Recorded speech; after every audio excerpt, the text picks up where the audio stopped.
What's up guys, XM360 here, and in today's video I have another Sanwu Lasers product to review.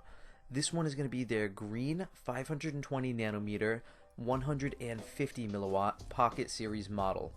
So Sanwu advertises this Pocket Series laser pointer as the smallest handheld laser in the world, and these things are very small. I just finished reviewing their blue version of this at 500 milliwatts, and it was very tiny. I'll put a link to that in the video description down below.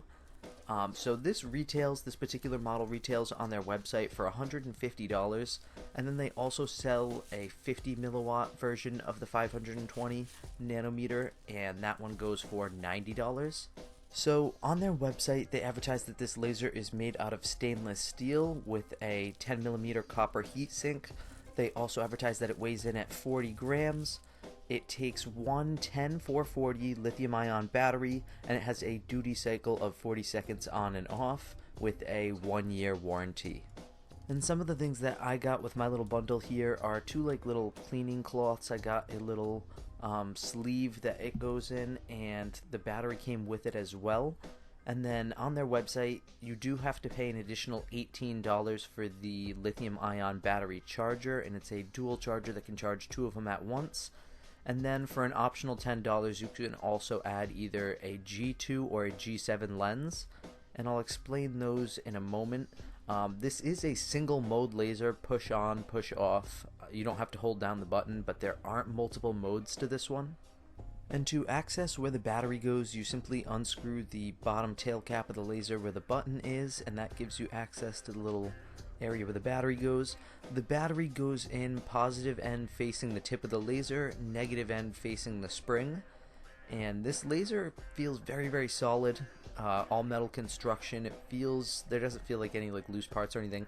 It just feels like a good solid heavy construction to it. I know I said a lot of the similar comments when I reviewed their previous model, the blue one, but the same holds true with this one. It feels to have a very good solid construction. And right out of the box you can see that this laser does come with some initial charge on those batteries, and I love the 520 nanometer color. I'm a little biased. I like it a lot better than the 532 because when I was younger I had 532s a lot, but I didn't have a 520 until the past couple of years, so it holds more value to me.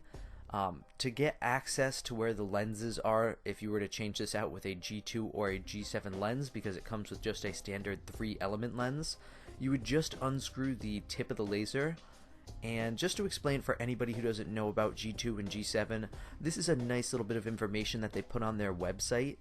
This does a very good job of explaining the three lenses. So the one that you get with this is the 3-element lens, and that has a tight beam with a very clean beam profile, but it has 70% efficiency, meaning if you're starting with a 1-watt diode, once it goes through the 3-element lens it will only be 700 milliwatts.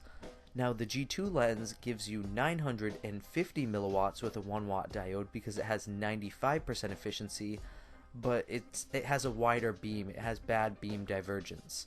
And the G7 lens is kind of like a mix between the two. It has a nice tight beam profile, and it has increased power at 88% efficiency, which with a 1-watt diode would give you 880 milliwatts. And like I said, the 3-element is the one that comes with this, and then the G2 and the G7 are $10 each if you wanted to add those to your order. And I just wanted to show you guys the instructions for this, same as the last one, the last Sanwu laser I did. Instructions are in Chinese, so they're not much help to me. Testing out the laser focus here, this does have an adjustable focus, so you can do some burning with this laser. You would just kind of slowly turn the end cap like you were unscrewing it to get at that lens, but you're not going to unscrew it all the way. And it has like a little O-ring in there that makes it so that it will stay in the place that you unscrew it to if you want to set the adjustable focus to make a focal point. And what the focal point basically is it's when you focus in the beam so that the dot is at a very fine point in one area, and that fine point is where you're going to do the best burning. So I'm just going to move on to showing you guys what this looks like in some different lighting levels. This is going to be indoors in a slightly dim area, and you can see the beam when looking down the axis of the laser, and kind of at different angles too, and that dot is extremely bright. And moving on to outdoors, you can't see the beam outdoors, but you can see the dot, and the dot is very bright, and you can see it from several hundred feet away. And the beam divergence isn't too bad at these long distances. And one thing you might see on the camera here is that the beam is just slightly visible, but that's only to the camera, that's not to the human eye. I'm not able to see that beam like you guys might slightly see it on here. And then moving on to nighttime, this is obviously where you're going to get the best result besides in fog or smoke. And the beam is visible when looking down the axis of the laser, and a bit when you're holding it sideways. And the beam and dot are extremely bright, and this is where you got to be very careful. Obviously, you got to always be very careful with lasers and use laser safety glasses. I'll put a link to a good pair down in the description below, but this is also where you got to be careful not to shine it at any vehicles, any air vehicles, any animals, into your neighbor's property. It's pretty much common sense. You want to keep this thing on your own property as far as the beam and the dot go, and you don't want to do anything that would get you in trouble. So I'm now going to move on to the LPM test with my Laserbeam A LPM, and like I said, this is rated at 150 milliwatts. I am going to fast forward this for you guys here so you don't have to wait. And the first test is giving me somewhere between 125 and 130 milliwatts. And moving on to test 2. And the second test is giving me a reading of somewhere between 120 and 125 milliwatts. So this is clocking in at around 30 milliwatts under spec. However, that 150 milliwatt rating might be the base diode rating, and this might be taking into account what you lose with the 3-element lens and the 70% efficiency. If that is the case, then that does make sense, because 70% of 150 milliwatts would be around 105 milliwatts, and in that case this would be a little over spec. So that might be the explanation to that. Either way, I'm not really disappointed with that output reading. And moving on to a little burning test here. I have a sink full of water set up next to me, and I'm just going to burn a couple of things. I have some matches, I have my laser safety glasses on, and I have a stone backdrop where the laser is aiming at so I don't burn any walls. And this laser is igniting the matches pretty quickly in a second or two, or a couple of seconds depending on if I hit that focal point just right. These are just your standard red top matches, and some of them are taking a little bit longer than others, but I'm kind of trying to figure out where the best point for burning is here.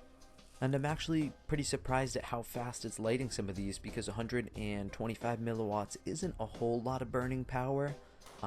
That's pretty close to what most of the 532 nanometer laser 303s clock at. And as you see, it can instantly pop this green balloon, but the laser 303s don't burn anywhere near this fast at 532 nanometers, and it might just be that this laser has a more high quality focusing feature that allows me to get a much smaller beam. I'm going to do some electric tape here and see if I can cut through it. You can see that there's a lot of smoke coming off the tape, but I'm not really cutting through it. I'm more just making little burn lines on it. I'm going to give you a close-up here. There are some areas where it did slightly go all the way through, and I think if I ran this back and forth over that laser beam like 5 or 6 different times, I might be able to cut all the way through it. But it definitely does do some burning on that. So I'm now going to move on to the reviewing aspect of this and talking about how I feel about this laser. And this one gets a very similar review to the last one I reviewed. I love the host. I love how compact and small it is. This thing is so tiny, and if you're looking for something like that, this is definitely the laser for you.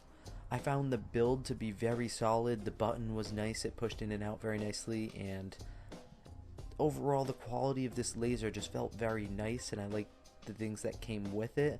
Although I do kind of wish that that charger was not an additional $18 and that it was included, but my only con with this one was that because this laser is so small and compact, it heats up very quickly, and that 40-second duty cycle that the website advertises, that is like very serious. That's like because it heats up very quickly, and you'll notice even after just like 20 seconds it'll be very warm to the touch, and you'll be nervous that you might end up overheating something if you keep on pushing it. So I typically run this one at a shorter duty cycle of like 30 seconds, because this one, because it's so small and so compact, it warms up very quickly.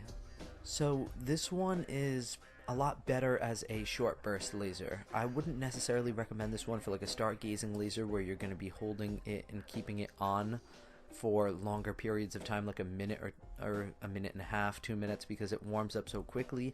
This one's more for shorter bursts and not leaving it on as long, so it all depends on what you want to use it for. Besides that, the only other con I really had was that the instructions were in Chinese. I think they should print up an English version of that. But anyways, I still like this laser a lot. I was very happy with the power output and the color, and the quality of this laser was very high end for me. I think the price is pretty fair for that, what you're getting here. Maybe it could be a little bit lower, but I wasn't too displeased with that. I also like the beam quality. It was very nice and tight and well aligned with the laser. So overall, I would rank this one at about an 8 out of 10, and I would recommend it if you're looking for a very small, compact, high quality laser. It's definitely the smallest laser I've ever owned. I've had batteries that go into some of my lasers that are double the size of this laser, so definitely very cool and very unique, and I'll put all the links down below in the video description. If you guys found this video helpful at all, hit that like button down below, and if you have any questions, leave them in the comments and I will try to get back to you as soon as possible. So as always guys, thank you for watching from XM360.